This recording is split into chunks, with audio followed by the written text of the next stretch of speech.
Let's read Revelation chapter 20. Then I saw an angel coming down from heaven with the key to the bottomless pit and a heavy chain in his hand.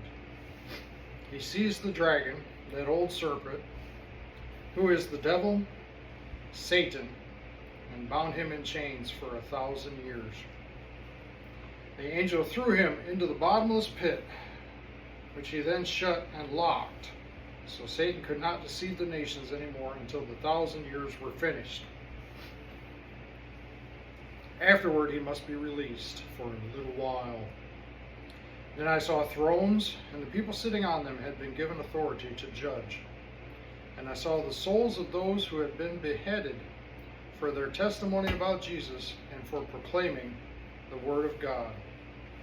They had not worshipped the beast or his statue, nor accepted his mark on their foreheads or their hands. They all came to life again, and they reigned with Christ for 1,000 years. This is the first resurrection. But the rest of the dead did not come back to life until the 1,000 years had ended. Blessed and holy are those who share in the first resurrection. For them the second death holds no power, but they will be priests of God and of Christ, and will reign with him 1,000 years. All right. Unlike all of the Babylon stuff and the prostitute and all that, this is pretty stinking clear, wouldn't you say? When the 1,000 years come to an end, Satan will be let out of his prison. He will go out to deceive the nations, called Gog and Magog. All right, so that we can reference for if you think that the Gog and Magog talked about in Ezekiel is the same, then that's definitely a place to read more about that. It does refer to Gog and Magog there in Ezekiel, so I think it's a mighty good chance anyway. Gog and Magog in every corner of the earth. He will gather them together for battle, a mighty army as numberless as sand along the seashore. And I saw them as they went up on the broad plain of the earth and surrounded God's people and the beloved city. But fire from heaven came down on the attacking armies and consumed them. And here, I got to switch over to King James here. Why the difference, I do not know. King James says, and fire came down from God out of heaven. Not that I'm sure we all know if it's coming. Maybe it's making a reference to that because earlier it says that the Antichrist or the false prophet or somebody will be able to call fire down from heaven. So King James is making sure you know where the fire is coming from. Came down on the attacking armies and consumed them. Then the devil who had deceived them was thrown into the fiery lake of burning sulfur, or the lake of fire and brimstone, as King James says, joining the beast and the false prophet. They're already there. They were thrown in there before the 1,000 years. All right, so we know where everybody is. and this is pretty heavy duty here. There they will be tormented day and night forever and ever. All right, and then we're about to keep that forever and ever in mind, because we're about to read about the judgment of mankind, the final judgment. And I saw a great white throne, and the one sitting on it. The earth and sky fled from his presence, but they found no place to hide. I saw the dead, both small and great, or great and small, it says. I went automatic King James. It says small and great rather than great and small. Standing before God's throne. And the books were opened, including the book of life. And the dead were judged according to what they had done, as recorded in the books. That's quite something to know, that what we do is recorded. It's recorded, good or bad. It's recorded. God's keeping a record. Seems like there's a song about that, but I can't think. It's an old song. I have to figure it out. There's an all-seeing eye watching you, I think is one of the old songs. One of the old songs like that. All right. They were judged according to what they had done as recorded in the books. The sea gave up its dead, and death and the grave gave up their dead, and all were judged according to their deeds. Then death and the grave were thrown into the lake of fire. This lake of fire is the second death. And anyone whose name was not found recorded in the book of life was thrown into the lake of fire.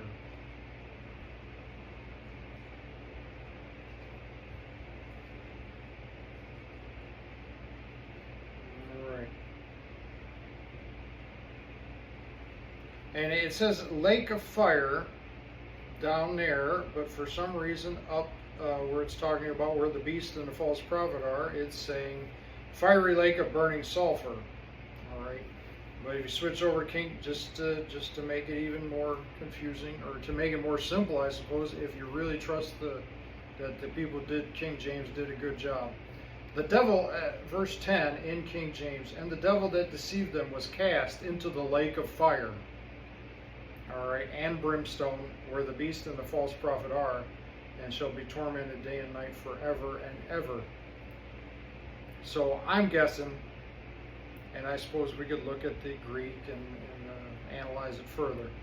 I'm guessing the lake of fire where anyone whose name was not found recorded in the book of life was thrown into the lake of fire. That's verse 15. I'm thinking they're getting thrown in there. The same lake, the forever and ever lake where the beast, the false prophet, and the devil are. That is, I'm sure some people want to make it sound that it's the second death, and therefore those souls cease to exist.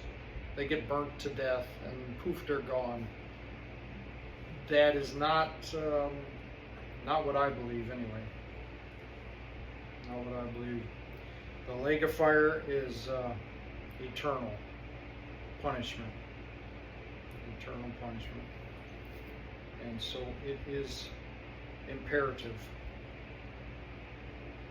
to make up your mind to follow Christ now.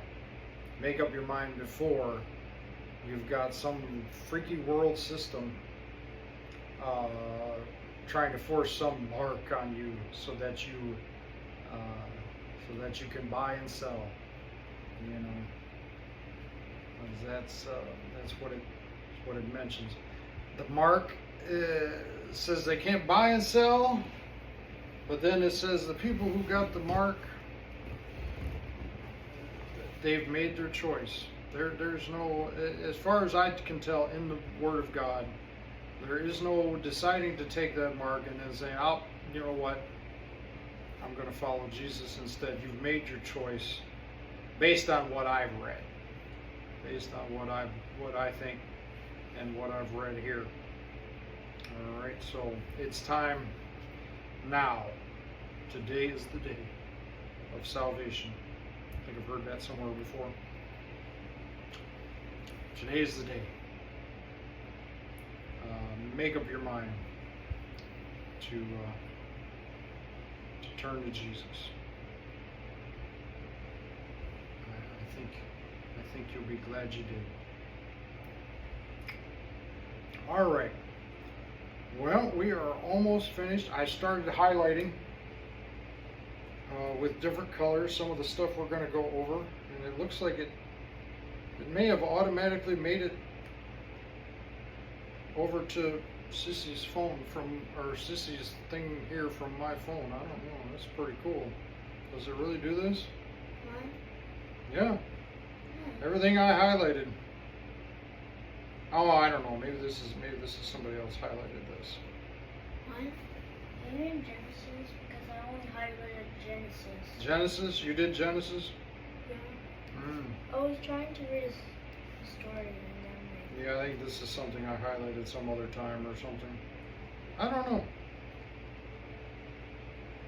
Can't tell. I've got to write down what color means what because I keep getting confused. But anyway, we're going to try and go over it and just kind of recap it when we get to the end, which I think will be interesting. There is that few things mentioned both in Daniel and in here, the 42 months or the 1,260 days mentioned in both books. And I'm trying to come across a few other things. I just started, but it's cool stuff. All right. Hope you all remember to pray. And that's what we're going to do right now. Okay?